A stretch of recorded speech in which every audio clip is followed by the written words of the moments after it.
Welcome, everyone, to the June Bridge Coalition meeting. I'm Jim Theophilus, he, him pronouns, here on the land of the Salish, and really want to welcome you and thank you for joining us today. And please introduce yourself in the chat and the organization that you're representing. And we do that to save a little bit of time, but also make sure we know who joined us. But we are going to do something different today, and we'll do it quickly. But if you're one of our consultants, let's just have you personally introduce yourself, your name, and whatever you want to say by way of pronoun.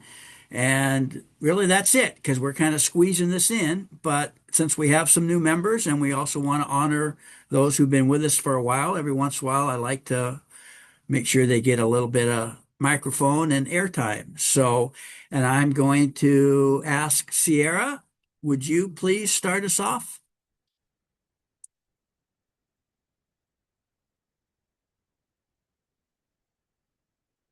I know I threw you a curveball.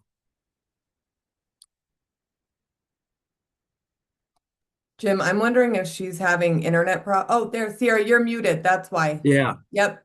you're still Yep. on mute. There we go. I was trying to figure out where my mute was for some reason this tablet. So we're just doing introductions right now, correct? That Yeah. you said?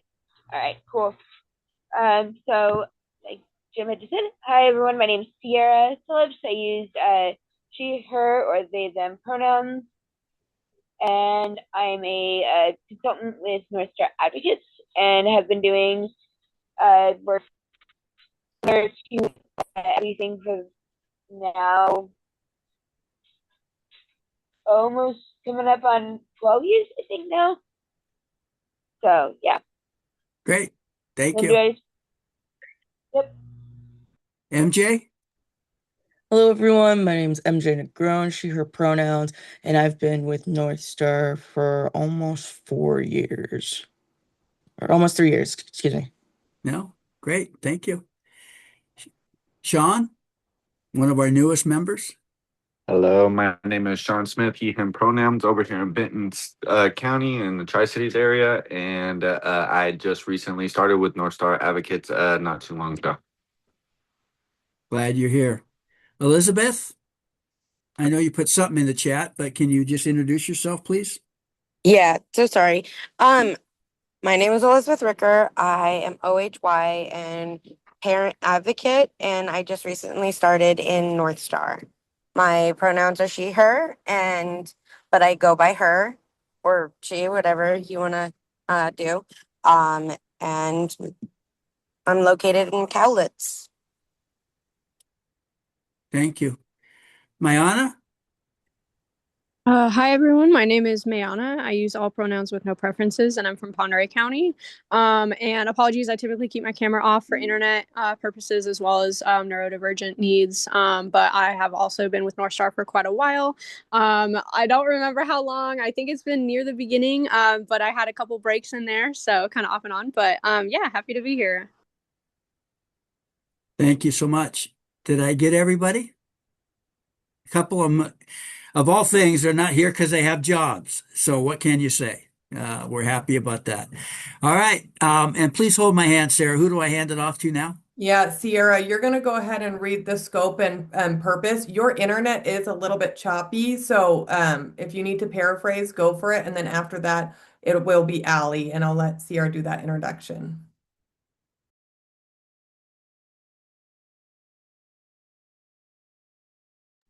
Sierra, I think, oh, you're. I'm actually trying to track down the document with You're good. Do you want I me to can have resend. Mayana? Yeah, Mayana, will you go ahead and just read that? That Yeah. way we can. Oh, Yeah. sure. Yep. I can. Is that Perfect. okay? Yep, that's great. Thank you. Okay, sure. um, yeah, so I have it pulled up. I just got to switch tabs on my phone. So yeah, we usually just have like a little brief spiel about what the space is for, just to orient folks, and then like as a refresher in case there's anyone new in the space with us today. So with that being said, the Bridge program focuses on youth and young adults exiting inpatient care, which is defined in this case as the carceral systems, mental or behavioral health care facilities, and as well as rehab facilities. We have this focus because the data is clear that there's a high disproportionate rate of youth and young adults exiting those systems and then consequently experiencing homelessness due to a general lack of support and resources post-care, but specifically largely accessible housing. And then like with that context, the Bridge more concretely has three purposes. Number one is information and resource sharing, like this meeting today, for example. This first purpose really aims to communicate with our community partners like you all to ensure that we're more informed with up-to-date practices and research regarding the varying forms of support for youth and young adults from those systems. And then we also share updates and bring information we have to you all in an effort to community build. The second purpose is developing what we call the return to community planning, which is what we have named the discharge framework that we use for the Bridge housing when youth and young adults are ready to return to community after having spent time at the housing. This framework was and is informed by youth and young adults with lived experience of homelessness and these systems to ensure that we're not just a repeat of those frequent systemic discharges back into homelessness. And then we call it the return to community planning because this is more intentional language that better reflects what we really want to do, which again is have youth and young adults return to community rather than homelessness, of course. And then the third purpose is advocacy. That's how we created and obtained the Bridge housing as well as these coalition meetings. And we continue to engage with youth and young adults for inputs on all the work that we do. Give like the introductions we just did with all of us youth consultants. Advocacy is really central to everything that we do, with this coalition, again, being a shining example of that. So with that, I believe we're handing it over to Allie, since their time is limited. So I'll give it to you, Allie. Thank you. Thank you, Mayana. Hi, everyone. I'm Allie Connor, she, her pronouns, and I work for Coastal Community Action Program. I'm currently in Grays Harbor, Aberdeen, and we serve Grays Harbor, Pacific, and a little bit of Lewis County. I was invited to just kind of share about some of our services and our system of care that's OHY funded, our program, and just how we kind of run that program.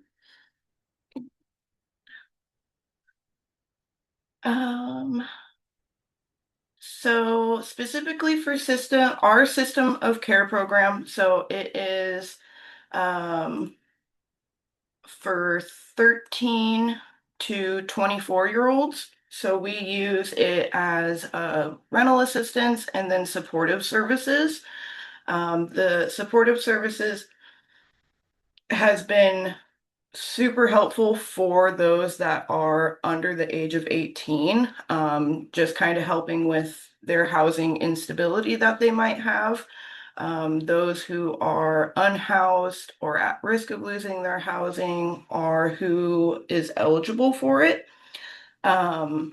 We've worked with a lot of families too who might have an at-risk youth, and we try to come in and help, with assess their needs and try and help with whatever that we can.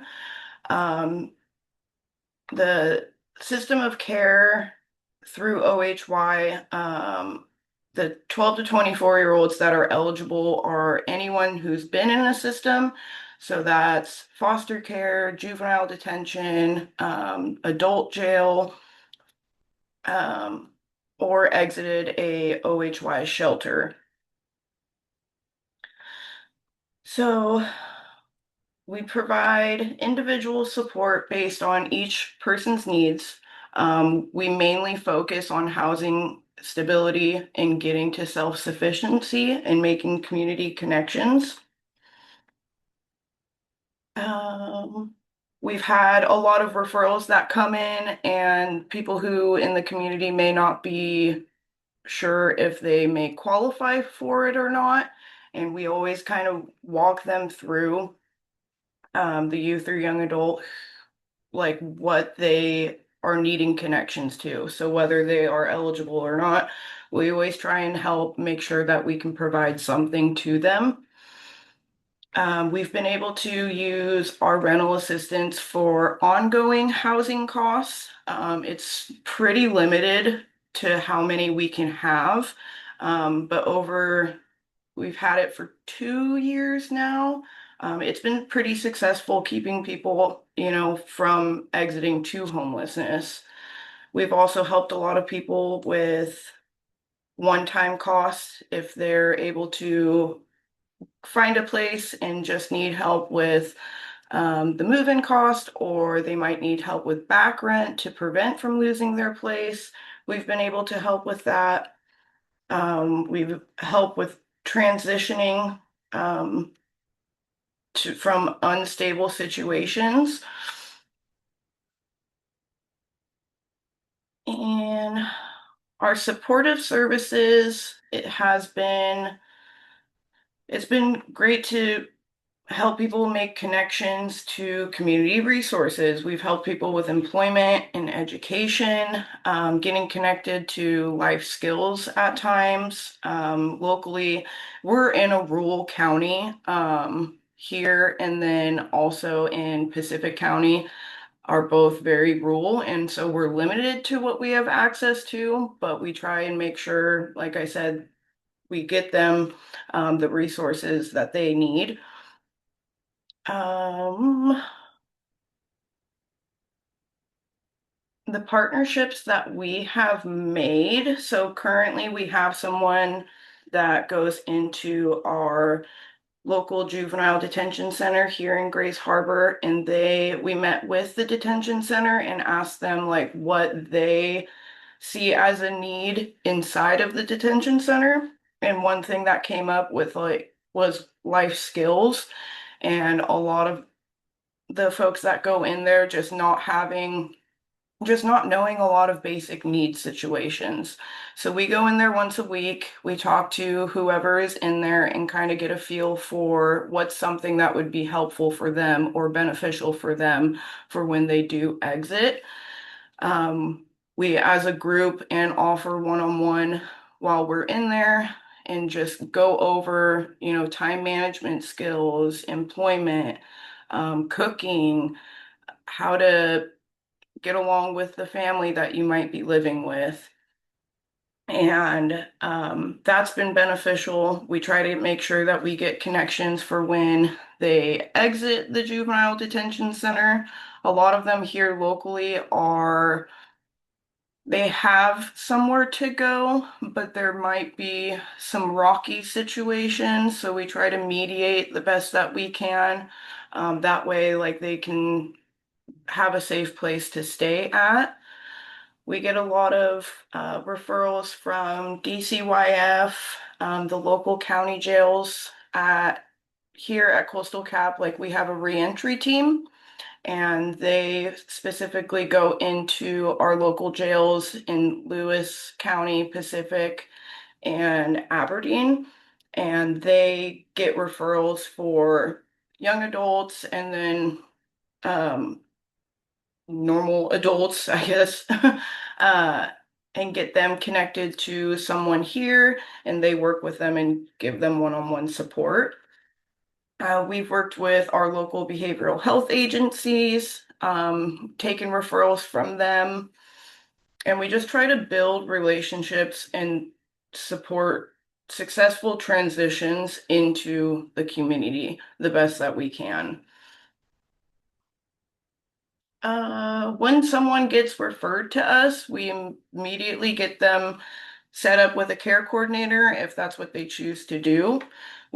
They work one-on-one with a care coordinator. They develop a goal and action steps, completely up to what they want to do. They get ongoing support. They have someone to help advocate, problem solving. They do regular check-ins, and we monitor the progress and try and address any barriers or challenges. Like I said before, I specifically work in the housing department, so we're very housing stability focused.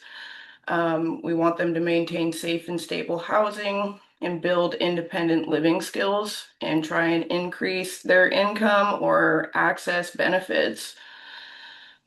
Um, we really tailor to each person's individual needs. We get them connected to housing resources and financial assistance, guide them through navigating the different systems and services that are in our county, and im- improve housing outcomes and think about long-term stability. So we as an agency are in Grays Harbor, Pacific, Lewis, Thurston, and starting Clark County. Our housing department has different housing programs, state and federal, for youth and young adults, and then for families, for individuals. And we have a young adult transitional house that is 18 to 24, and it is 10 units. We also have a OHY Hope Shelter for 12 to 17, which is 6 beds. And we work with DCYF to also fill those beds. We have a family shelter, reentry housing for people who are exiting behavioral health or jail, and we have permanent supportive housing. The other services that we have is employment. So we have connections to workforce and DVR and DDA services. We have a GOSH team, payee, and LIHEAP, weatherization, and driven to opportunity, which helps with transportation.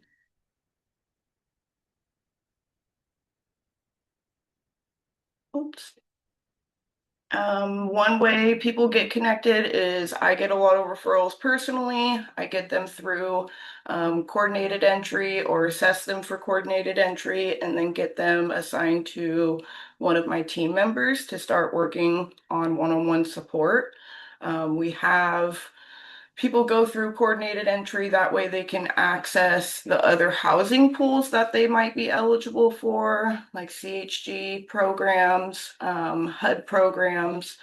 And then at that point, they meet with a care coordinator and develop a support plan on what it is that they want to work on next.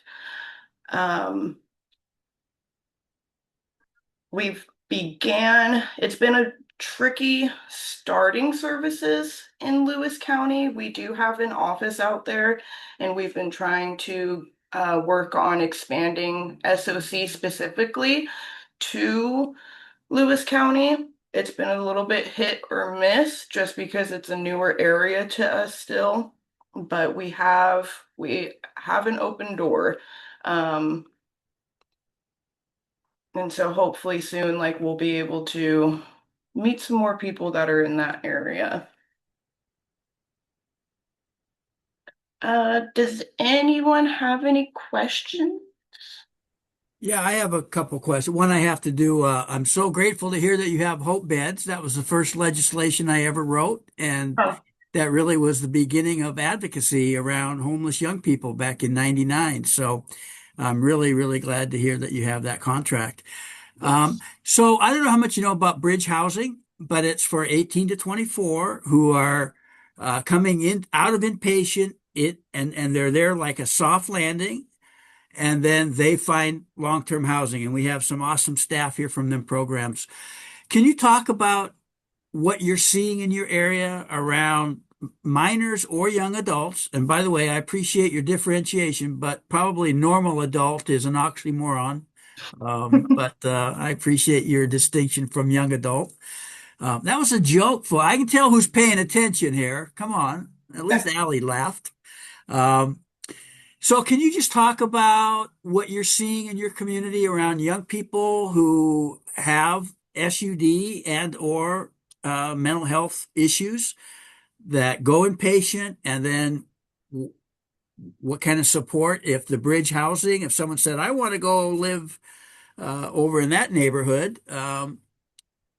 Yeah, long-term housing. Anyway, just try and talk a little bit, if you could, about what you're seeing around behavioral health and what you have to offer for a 18, 19, 23-year-older looking for housing post inpatient treatment.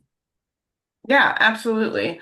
That was part of, so our transitional housing building that we have, that has been a huge stepping stone. We've had, because like it's a rural area, we have limited resources. Like it happens a lot where someone, under 18 or under 25 get released and they have nowhere to go. Like there is only one shelter, one men's shelter, and one women's shelter. And they both have a lot of qualifications that you have to meet to be able to access those shelters. And so what we've done is we've been able to put people who have exited, the behavioral health system and use our transitional housing. We've done motel vouchers before. We have a motel voucher program that has been really popular for situations like this if we don't have the space elsewhere. And we always, if we can absolutely not do something, like we will work so hard to get them connected to something else because of the limited shelters available. A lot of the time they end up having to go out of county or choosing to go out of county because, there's not something that can quickly help. We do have connection to we have a behavioral health agency locally that makes a referral that has houses, and we've been able to get a youth into one of those places before. Um, it's limited when they're under 18 because of the laws that are in place. But our shelter, yeah, our youth shelter typically has openings. It's hit or miss, but we always utilize that to the fullest potential that we can. And if that's not an option, we try and outsource anywhere that we can. And so we've had quite a few situations like that, and it just depends on what is available through us, but we have different options. Great. Thank you very much. Yeah. Any other questions? I'll put my information in the chat in case anyone wants to reach out. I do join these meetings most of the time anyways, I think for like the last year, just to try and hear about what other communities are doing and what seems to work for everybody. But yeah, if anyone has any more questions, please reach out. Holly, I want to thank you so much for coming to present. And you had so many good services and a lot of acronyms. Will you send me your PowerPoint so that I can update the notes? And I'll make sure for those of you who are here, and Allie, you probably know this, we keep really comprehensive notes and recordings on our website, just as a resource. So thank you so much again. And I can see some people in the comments, so I'll kind of look through that. I'm going to go ahead and just do our next introduction to keep us on schedule. Ryan Kent from STARS, the executive director. Ryan, I'm going to hand the meeting over to you. I do have your PowerPoint, so just give me one moment to share the screen. But while you're doing intros, I will go ahead and share that for you. Sounds good. Thanks, Sarah. Thank you guys for having me and allowing me to introduce STARS to the Bridge Coalition. I met Sarah at a fentanyl roundtable meeting, I don't know, 3 or 4 months back, and she presented something on Bridge, and I was immediately enthusiastic about it, and it kind of felt like a breath of fresh air.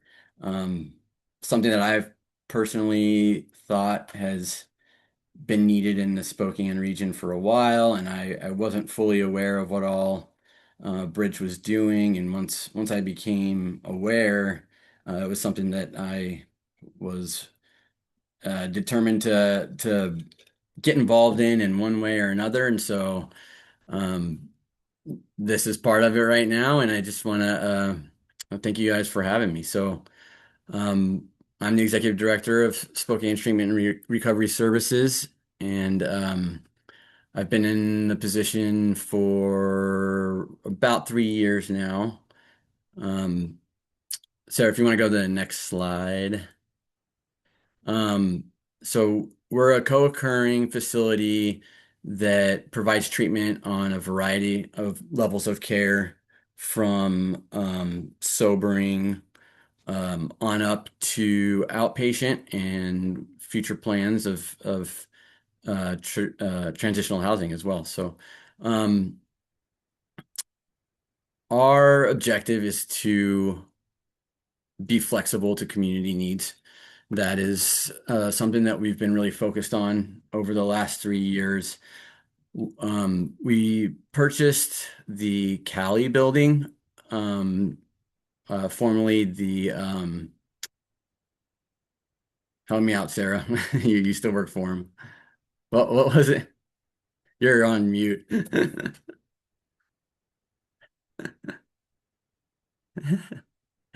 I don't know why I'm drawing a There we blank right now. go. I can't, because I'm sharing the screen, I can't be Oh, there. So now I'm gonna be forever not on mute, but it was Daybreak for those who don't know. It was one of the old facilities.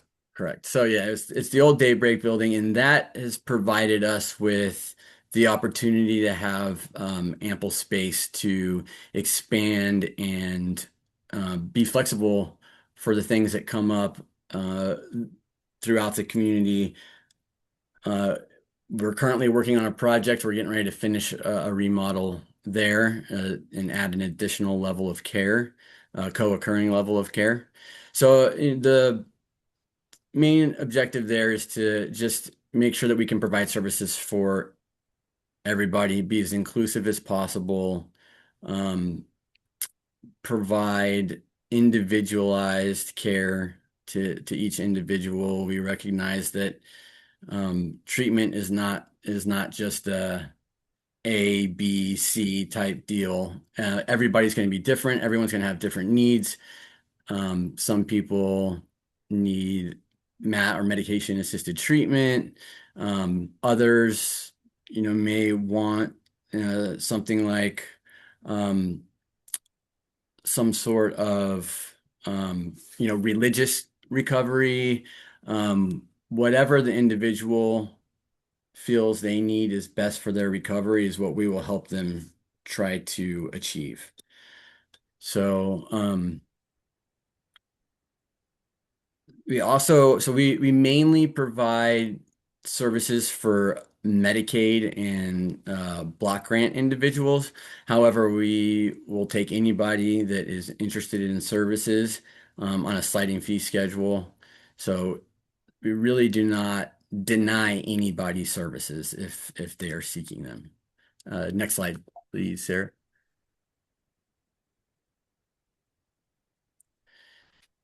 So just real quickly, I want to go over some of the programs that we have. We have our sobering services, which is close to 24-hour for people who are actually intoxicated. I know for a lot of individuals, it's hard to seek care when they are currently intoxicated. A lot of facilities require the individual to at least have a little bit of sober time prior to, having an assessment done, obviously, or being admitted into the facility. Sobering is it's actually called STAT. We just recently changed the name, so it's sobering and triage services. If somebody is under the influence and they need a safe place to go and they're trying to figure out what they want to do, they can come into sobering and we'll help them as they transition into their next program, next level of care, whether it be with stars or not. We want to provide that safe place so that people don't get lost in the transition. So that's one of our fundamental programs, I believe, because I believe that's where a lot of people get lost, is right at the beginning, trying to navigate and figure out how to get to the help that they need. We have a withdrawal management. We have longer term co-occurring programs, Karen's House and Cub House, that are typically 60 to 90 days, as well as outpatient and intensive outpatient. We also have a hospital diversion program where we work in the hospitals. Somebody can come in, and if they are wanting services, the provider has a direct line to our case managers, which are made up of substance use disorder professionals as well as peers. And they will meet the individual in the hospital and help them decide what treatment is best for them, whether it be with STARS or another facility. We see quite a few people each day in that program. And then currently we're working on our 3.5, which is your typical 30-day inpatient treatment. That will be also located at the Cali building. So we'll have withdrawal management, sobering, and our 30-day inpatient all housed within that Cali facility, the old Daybreak facility, as long as some other outpatient programs and peer support out of there as well. So a lot of programs under one building, and we still have room. And so we're working with community stakeholders to figure out what all to do with that. Next slide.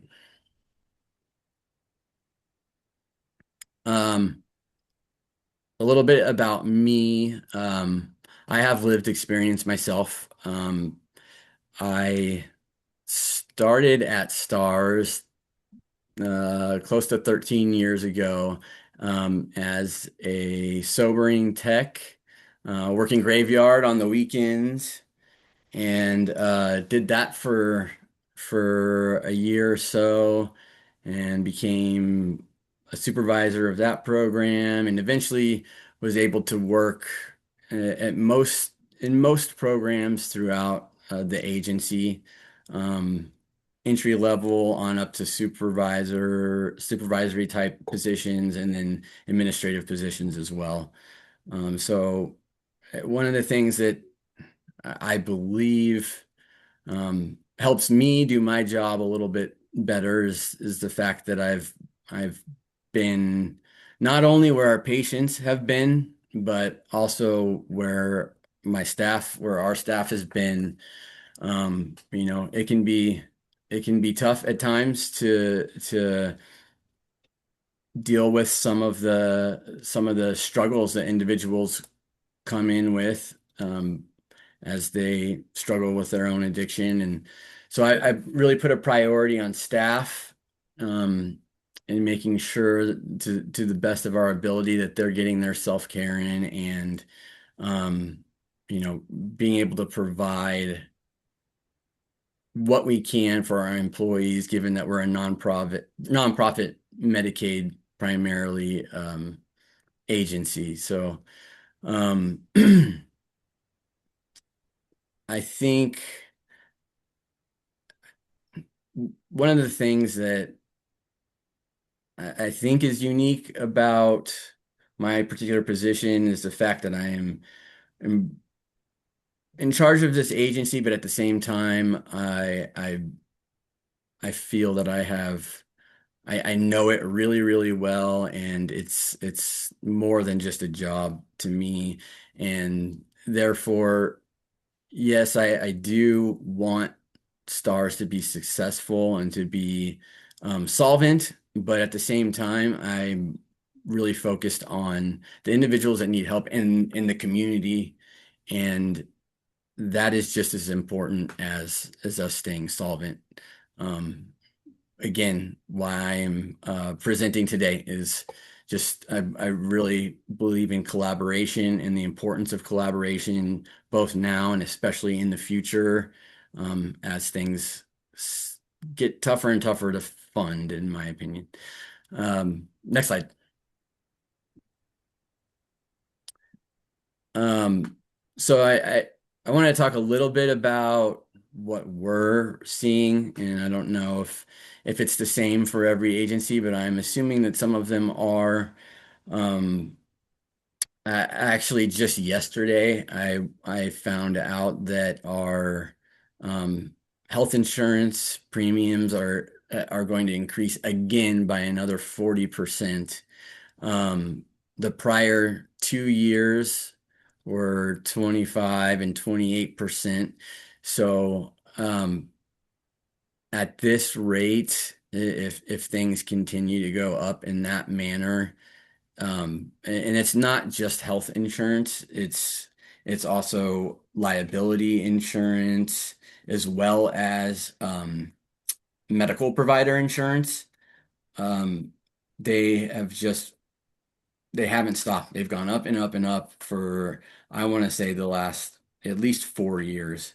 The last three since I've been director have been particularly bad. Um, it will make things either unsustainable for us as an agency, or we will have to start charging our employees for their health insurance, and that's something that we really have prided ourselves on providing at no cost is health insurance for our staff. And I don't know that we're going to be able to do it this year, but we're working on it. Um, the other thing is just increasing inflation overall. The cost of services is going up, and um, I see our expenses on just the normal everyday purchases that it takes to run a facility or an agency have gone up as well year after year, which obviously creates an issue with budgets. And then finally, a big one that has been increasingly difficult has been negotiating rates with MCOs for services. I've talked to a few other fellow agencies and individuals that I know in the community regarding, their ability to get in contact with MCOs and have real actual negotiations.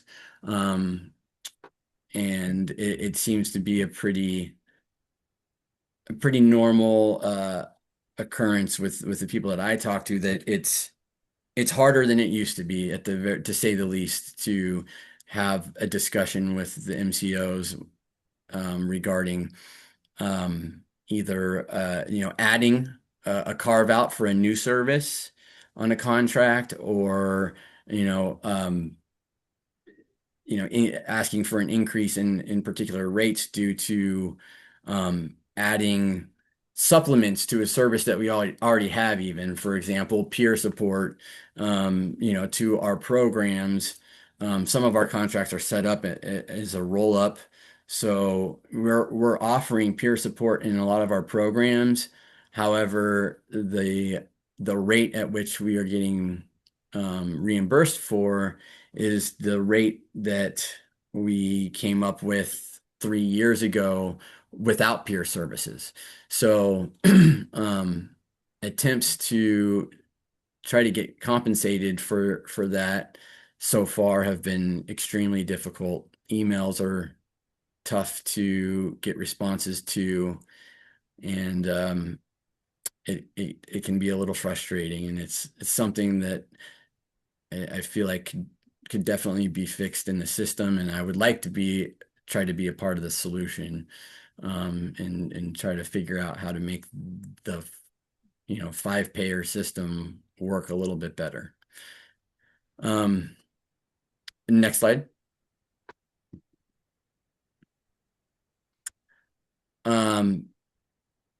So learning, I prior to meeting Sarah, I had already known about the issues that the community was facing in housing in general.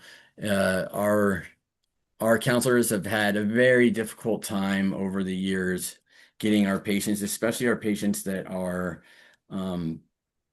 in longer term care, that are getting ready to graduate, that have a good solid foundation of recovery under them, into housing. It's been difficult, and it's really hard to see somebody that's put a lot of effort and work into their recovery and getting to that spot, and then having us kind of be like, we don't know what else to do from here.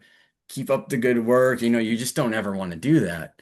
You want to be able to provide somebody with a solid foundation. Fortunately, after meeting Sarah, we found out about Excelsior and delivering that program, and we've been successful in getting quite a few people into that program, and we'll continue to utilize that. And I can tell you from one of my employees, Heidi, she is very grateful for that program. That's something that hits her very hard when she can't place somebody. So I'm looking forward to continuing to be able to refer people to that program, and especially with the focus on the needs for youth. In our case, that would be 18 to 25. We want to encourage people to participate in our services, and then hopefully be able to refer out, and then eventually into our transitional housing as we work on that as well. Next slide.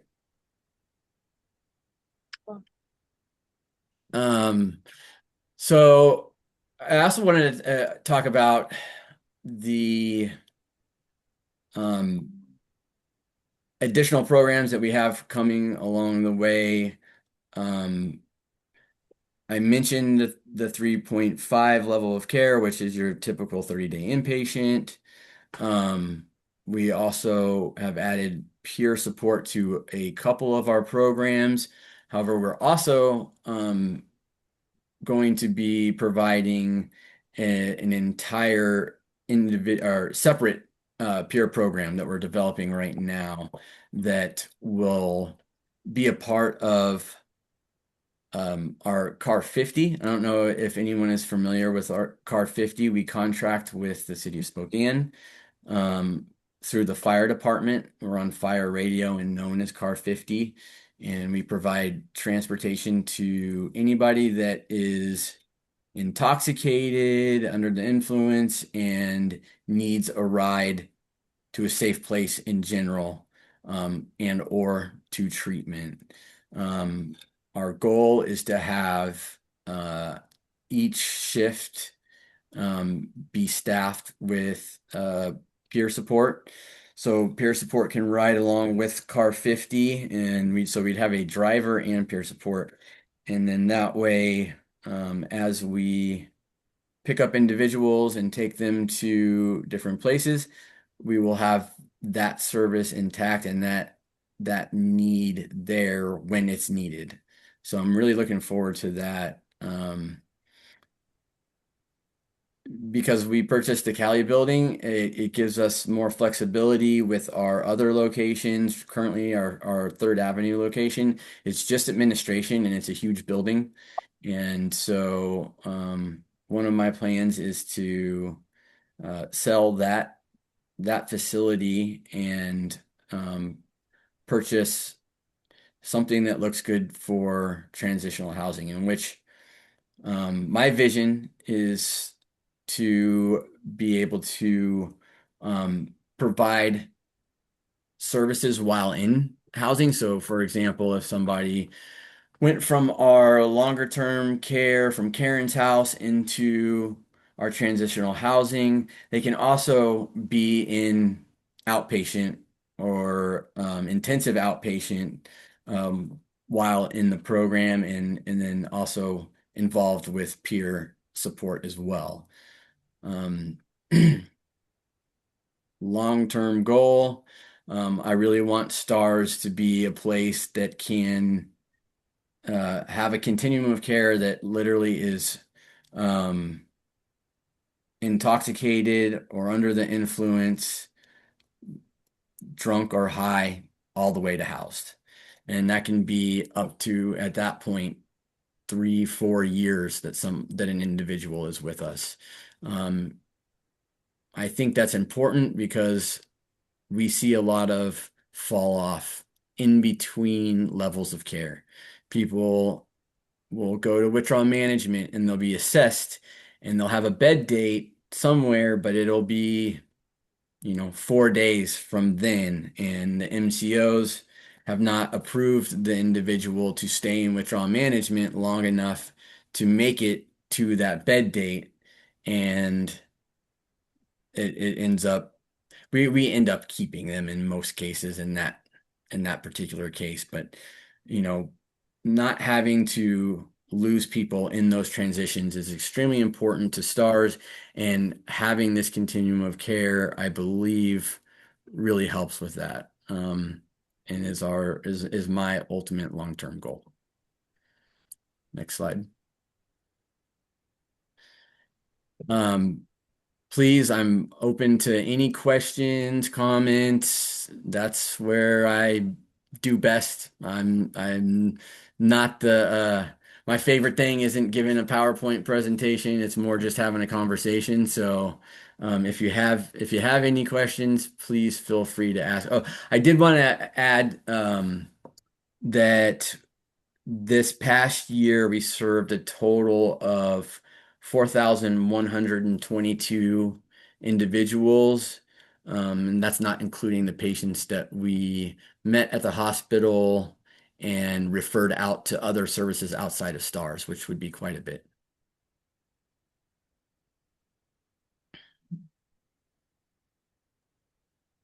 Ryan, I stopped presenting so we can have a conversation because Yeah. well, first I just want to say thank you. And I'm very familiar with stars for a long time, many years, and it's been a real privilege to get to know you and just, on a more personal level, your story, but your vision and that real kind of connection to what we're doing here in this space. And it's so refreshing. And I know Jim's going to come off mute here, but it's so refreshing to have that participation of inpatients. And I know from prior inpatient the struggles that you guys are in every day. So I just really want to thank you for coming in this space, giving the presentation. And I know we'll have a lot of questions. So with that, Jim, do you have anything that you want to ask? And then we can go into some of the other questions. I would just again echo the appreciation for not only your presentation today, you did fabulous, but also your commitment to this work. It comes across really clearly. I guess again, so it sounds like you're connected to Excelsior, but what can you say about young and just this is not a correction. This is just so we worked really hard to get it in law that youth is 13 up to 18 and young adult is 18 up through 24 up to 25. Mhm. So, yeah, what are you seeing in terms of young people wanting to get off the streets, but saddled with an addiction and or mental health issue, and how something like the bridge housing, once they go into inpatient, they have a safe place to go. Where before bridge housing, we know they were being sent back to drop-in centers that had no beds, that kind of thing. So if you could just maybe a little tighter bring the connection between what you're doing and the bridge housing together, please. Yeah. Well, I'll tell you one thing that I am seeing as a trend, something that we track in every program, but especially in sobering, which is when somebody first comes in intoxicated, is an increase in that, specifically the 18 to 24 going on 25 range. We are seeing an increase in that age. So I don't know necessarily if there is more of a want to get clean and off of drugs in that population currently, but it sure seems like it. seems like the motivation is there. And one thing that I didn't bring up is that one thing that I know for certain, and I know that is true for myself, is that if you can't provide a safe place after treatment, or a place where you can go and feel like you have some sort of foundation to move on to that next step, that next objective, employment, whatever that may be, the chances of being successful are very, very slim, unfortunately. And I do know that personally. And so um, when we have that opportunity and somebody in that age group um, comes into our program and we are able to refer them somewhere, such as Excelsior, we see people staying in the programs longer. So we don't see as many dropouts when they are told that they have a place to go.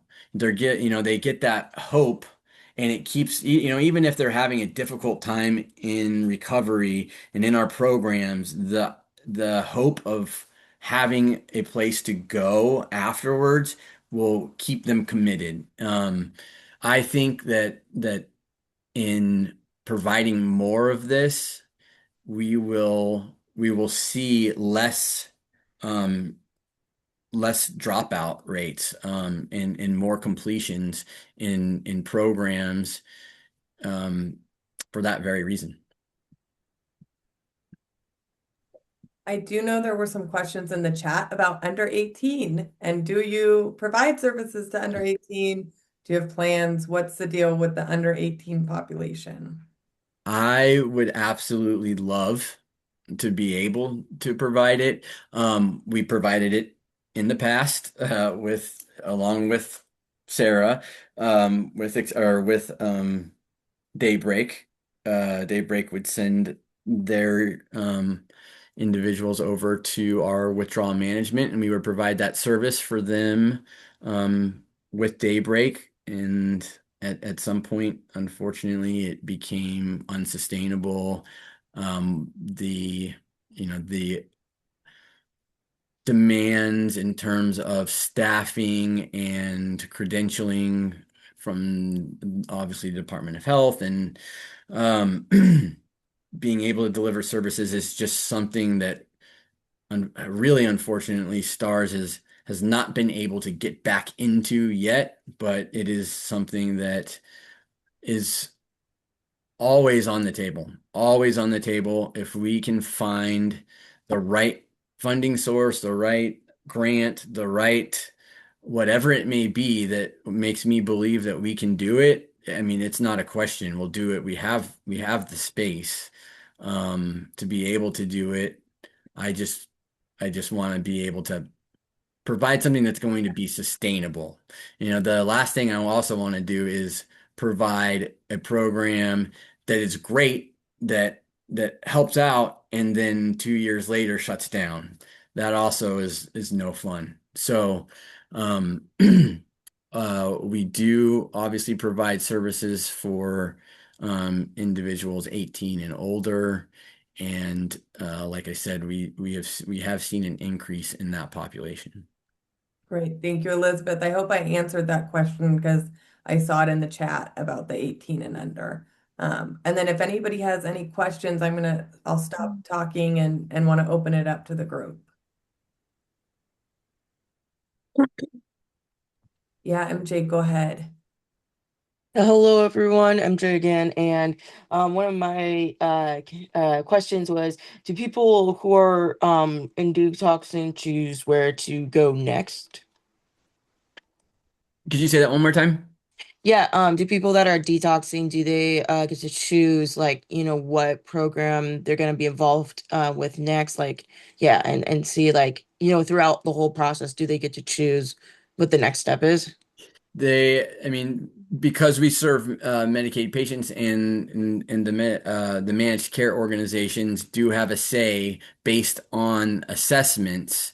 We have to keep that factor in mind. However, within that scope, within that range, absolutely. Our patients are able to decide if they have been assessed at a particular level, they can go to any center they want to go to. They can stay with us. If they have an idea, if they have somewhere across the state that they want to go to, absolutely. That is a vital part of their recovery and a big part of our um, service is the individualized treatment. And again, I say this from my own personal experience. Uh, it's not a one size fits all, and we believe that and practice that. Thank you for the question. Thank you. All right. Any I other? was gonna ask Hi, Sarah. Sorry, I jumped on the call like super late, but I did hear you mention something about Car 50, which was really intriguing to me. I actually have recently started working for the 911 system on the western side of the state. And I know our fire departments over here do like CARES teams and similar stuff to that, but I haven't heard anything specifically like that about transporting intoxicated individuals. And I'm just wondering if there's some way I can like connect some people to like see if those like how, I mean, if that just a Spokane thing or how robust we can like make those services. Like I would love to connect you to like the CARES team in Bellevue that they actually do a pretty excellent job of like 500-person caseload right now that works with Bellevue Mhm. Fire. But I Mhm. don't think that we have that specifically. And as a fairly new 911 call taker, we, get calls all the time from intoxicated individuals, and there's not really a lot that we offer to them. So I just want to hear a little bit more about that if you have a second. Yeah. Absolutely. I can make this a whole other presentation. And we are just within Spokane city limits because it's with the Spokane Fire Department. It's a little bit different than CARES. We work with CARES and like the BRU. I don't know if you're familiar with that, but the BRU is also a city fire team that um, responds. That team has it's a pretty small team. I think it has a few um, credentialed mental health professionals for people in crisis. Um, Car 50 is pretty much strictly transportation. So our drivers are not all of them are necessarily credentialed. Um, they have all worked in the field and currently are have all they all have lived experience as well. But basically 911 dispatch can get in touch with us and which so they'll call us on the radio and say, meet the police or the fire department at the corner of here or there. And it's even before they even know the full situation, we will respond. Right. But a lot of times the operator will know that most likely it's going to be a situation in which there's somebody who's intoxicated, and as long as they are not combative, we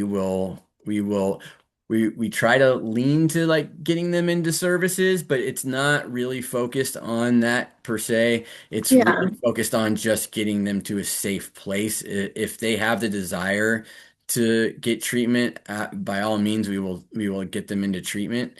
But we will take them if they have um, a relative that said that they can go to their house for the evening. We'll take them there, or obviously to shelter or anywhere else. But on top of that, the public can call and report someone who seems like they may be intoxicated or need help in that way in some way, and we respond. So it doesn't have to be just 911 or the fire or police department.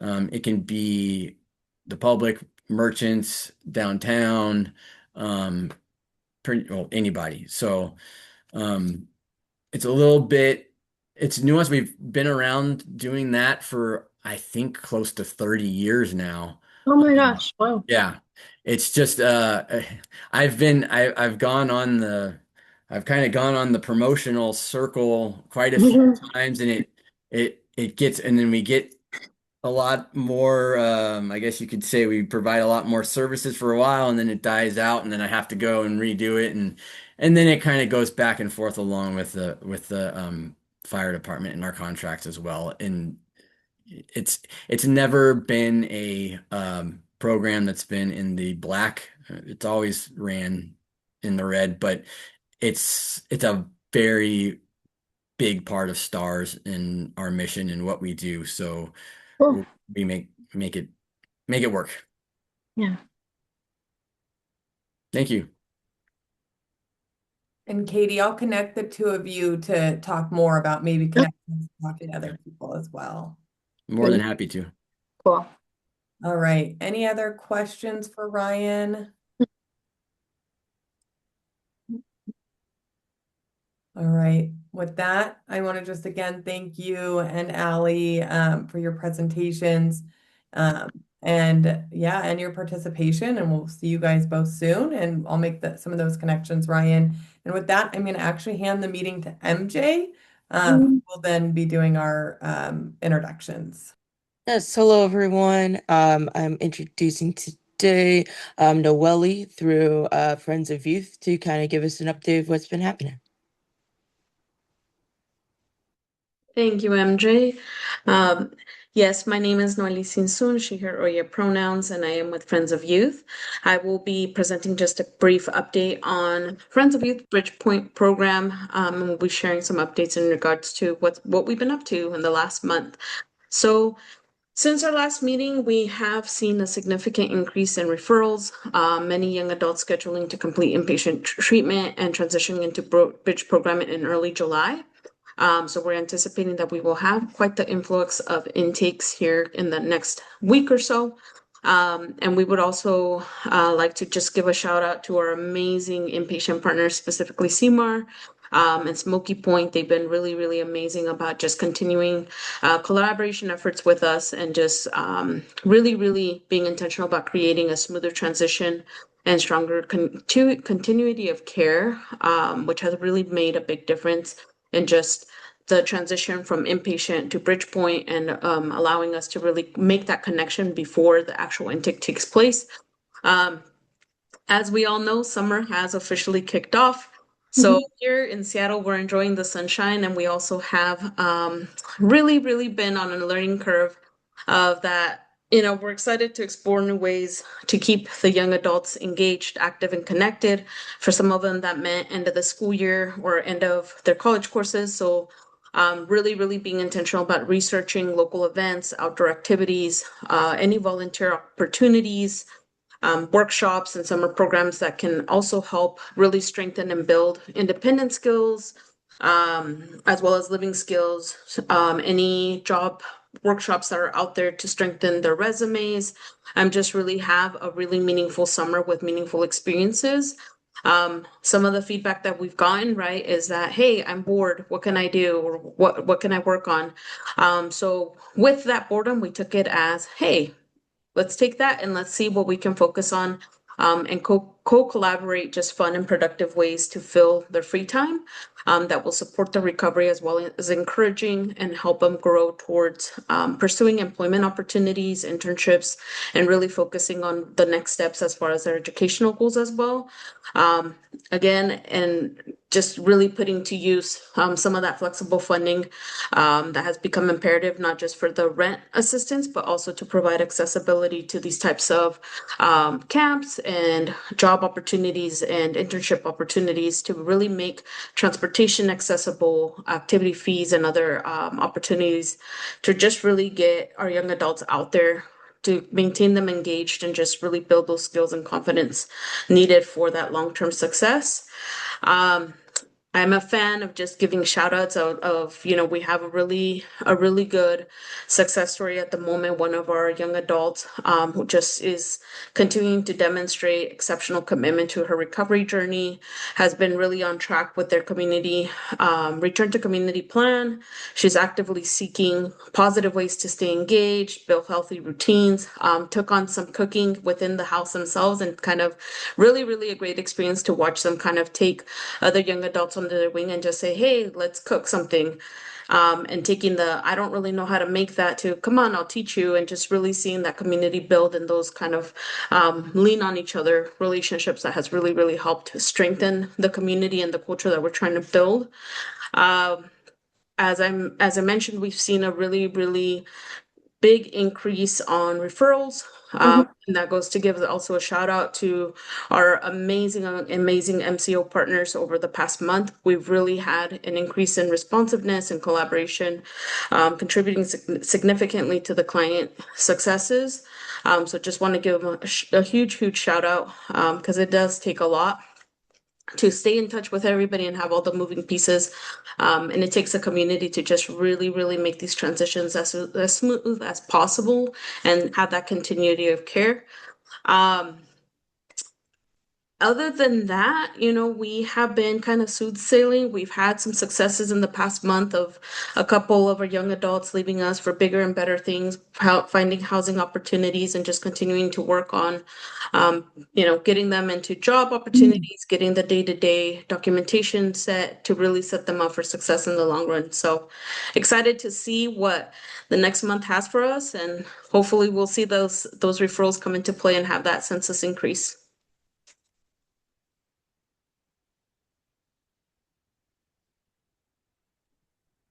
Before we move on to the next provider, does anyone have any questions?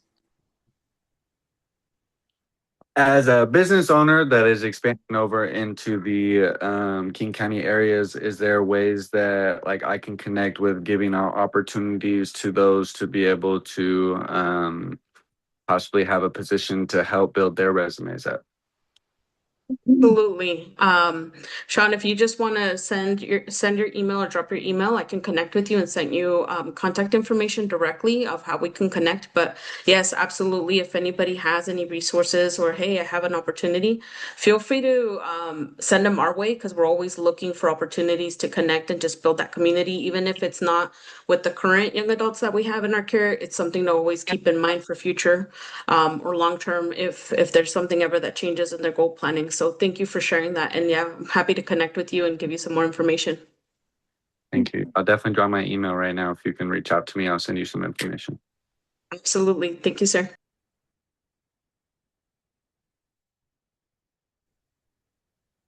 Any other questions or comments before we move on? No? Okay. So I'm now introducing Dylan Ramirez in terms of Excelsior Wellness and their updates thus far. Hey, thanks, MJ. Hello, everybody. Dylan Ramirez here, program manager for the Bridge program and another program through Excelsior. To give some updates on Bridge, still continuing to serve 5 participants. One is going to be leaving the program successfully here soon. I'm going to be doing some reunification with some family. Through this time, we've been able to support them with, connecting them with any continual outpatient needs, giving them some additional resources if needed.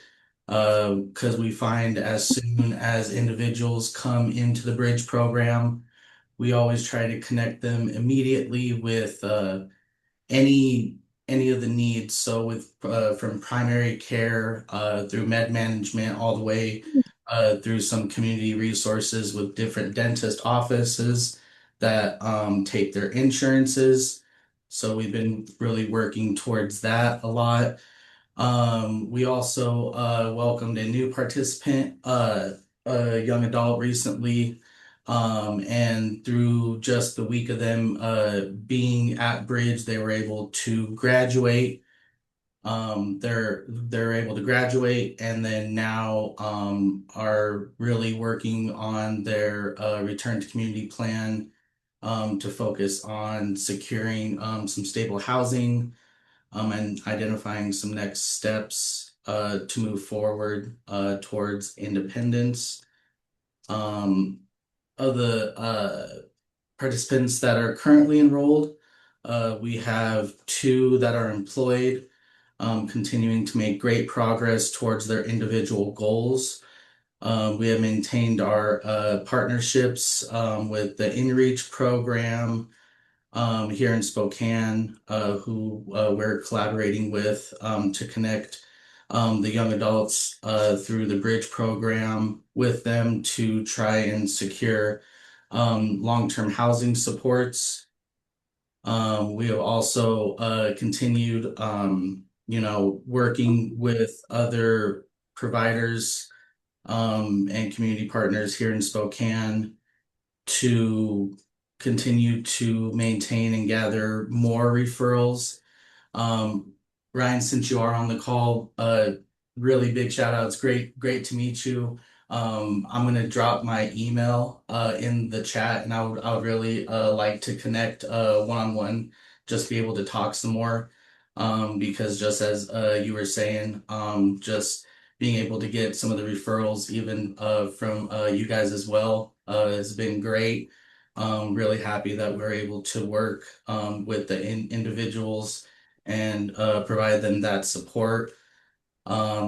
And kind of also going off of what was said from the other bridge program. We're just continuing to like pretty much what Noelle was saying, just kind of keeping everybody engaged.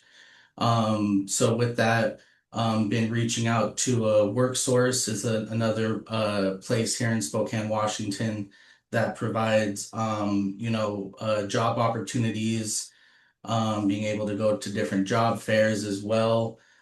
Just getting them out in the community as much as we can. I'm going to be getting them, fishing licenses and seeing what we can kind of do around that.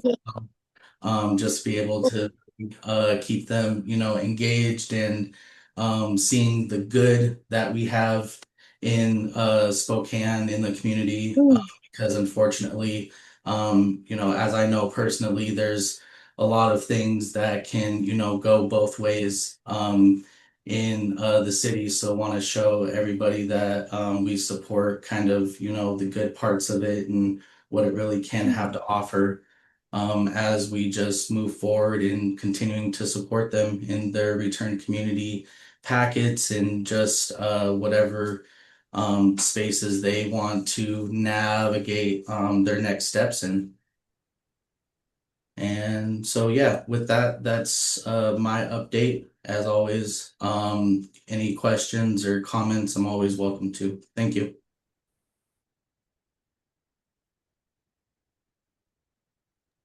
Thanks, Dylan. I'm sorry if I missed it, Dylan. How many residents do you currently have? 5. 5. Yeah, sorry, I was trying to find. So I have both screens going right now. So Okay. yeah, we have 5, and we are gonna be we just transitioned one out, and then so yeah, we're sitting back at 5 now. Thank you. I do want to put, MJ, go ahead, and then I'll do the little announcement for Spokane. Yeah. So mine kind of goes to both houses, both programs, and it's a little bit lengthy, so choose how you answer it as you so wish. But I was wondering if there's any common goals or patterns of goals within either of the programs that need some support as the first question. So.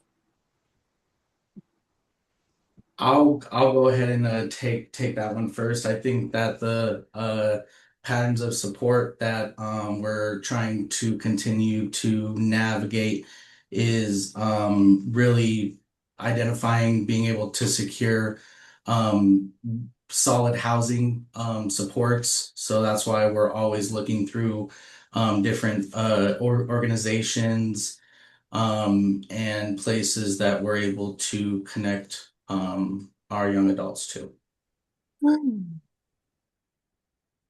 Okay. I would agree for us as well, MJ. There is a lot of housing collaboration going on, and also, I mean, realistically, right, housing is also very limited. So just trying to explore options of where can we find alternative resources, what are those alternative resources, eligibility criteria, and just keeping a really open mind. You know, coordinated entry is amazing, and also they have very limited housing options. So just keep being our resources, our ears and our eyes open to anything that is out there that could potentially provide more long-term stability, but also continue to care of like what's the best option, not just because something comes to the plate that it's considered the best option. So really just providing that education and background of also like, hey, these are some housing options. This may or may not work. Do you want to go with the short term, or do you want to try to focus more on long term and what would be feasible for the next milestone in their life? Okay. Cool. Thank you for that. And then the other one that I have is which or what goals have been successfully achieved rather easily, and why or what are the contributing factors that made those goals happen or accomplished? I'll go first. Noelle, that good? All right, cool. I think that one I'm seeing being able to be really taken off with. I want to say easy because I mean, the young adults put a lot of work into it as soon as they come into the program, but they're able to find employment.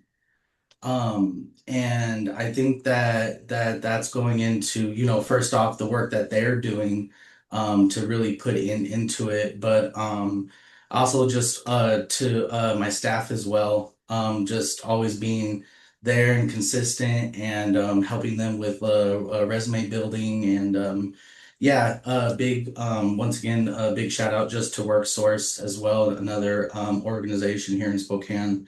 So yeah, I think that employment has been one, and then also I believe this will be our second individual, the young adult that has graduated successfully since they've been in our program. So I also want to say that coming from different treatments, having their already lived experience, that they really want to strive for that continual education. So I mean, even after that, we're already looking at the young adult that's with us right now, going to Whitworth and everything like that. So yeah, employment and education has been really good for us.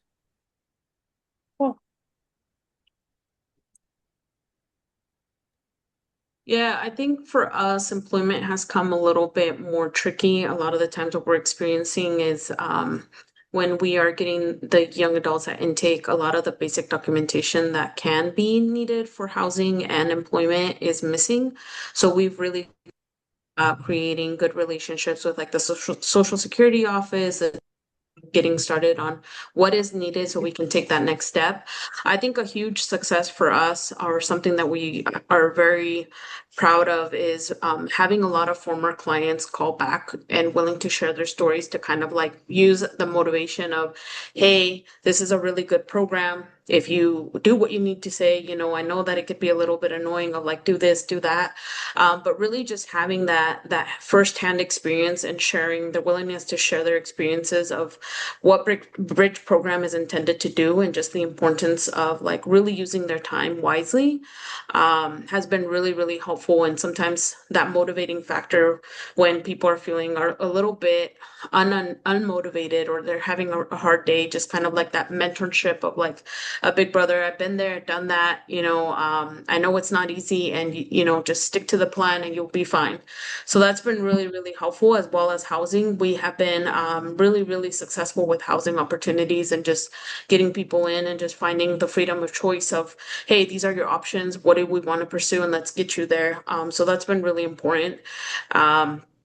But I think overall, we say we're a fairly new program, but I think in the last year we've had a lot of young adults graduate from our program that have really just been willing to come back and share their experiences and say, "Hey, I know why Bridgepoint was created, and because of Bridgepoint, my life is taking a different trajectory." So those are all things that have been really, really positive and just motivators internally, but also for the staff. It's important to hear that sometimes, that even when we have rough days and we're like, "Oh, why do we do this work?" Right? They're constant reminders that we got to hang in there and we got to continue to be consistent. Yeah. Great. Thank you both. Yeah. Thank you for your questions. Jim, I'm going to go ahead and pass the meeting back to you. Well, I think we're close. Again, I want to thank you all for joining us today. Thank our presenters, of course. I love when there's connections being made. And so, Sean, if you have employment, I'm sure Excelsior in Spokane would be happy to hear from you as well. Um, uh, I also want to invite folks, if you have ideas on who should present, topics, or even providers, please share that information. Sounds like Smoky Point and Cedronar might be good locations.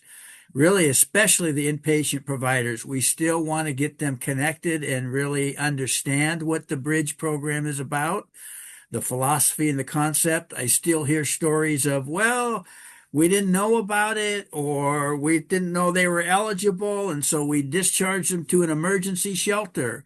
And I think we heard earlier that if you have a resource that's uninterrupted when someone first shows up, it's more likely they will stay in their recovery and their healing process. So I think that's really a lesson learned, that we all need to be very intentional about when someone has the courage, either they voluntarily went there or they were forced to go there. That's an opportunity. That's an opportunity that we need to do better as a system in taking advantage of. So if you have topics or providers, please do get that to Sarah or myself or any one of the young consultants. Yeah, I guess we have a couple of minutes. Is there anybody who has a community update that they want to make? Just for the good of the mission.